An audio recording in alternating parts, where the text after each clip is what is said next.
AI kama elimu, tunaweza kusema kwa ufupi, kwa mtazamo wa sheria, ni silaha yenye ncha mbili. Kisu unaweza kukikatia vitunguu, lakini wakati huo unaweza kudunga mtu kama ngo. Ni silaha yenye ncha mbili. Kwa maana kuna upande ambao kwamba unaweza kutumika kwa manufaa na kufaidisha jamii, na kuna upande ambao kwamba unatumika kwa uharibifu. Ushajua hivyo, chochote ambacho kwamba kinapingana na sheria, kinachofanyika katika AI, kitakuwa hakifai moja kwa moja. Kwa mfano, kuna kitu nakiita deepfake, atazyifu al-ami. Kwa maana ametueleza jana Parasada,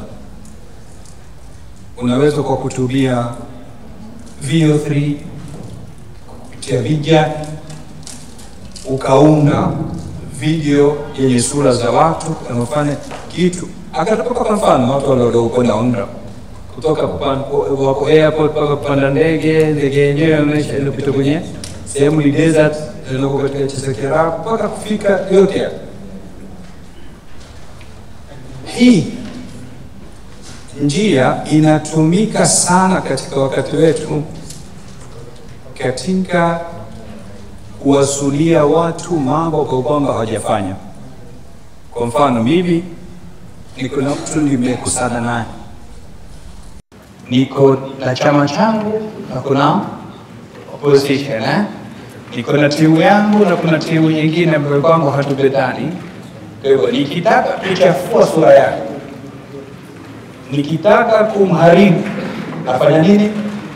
Naenda kwa AI, natengeza video itakuwa na picha yake, itakuwa na sauti yake, unaona, na toni ile anayozungumzia.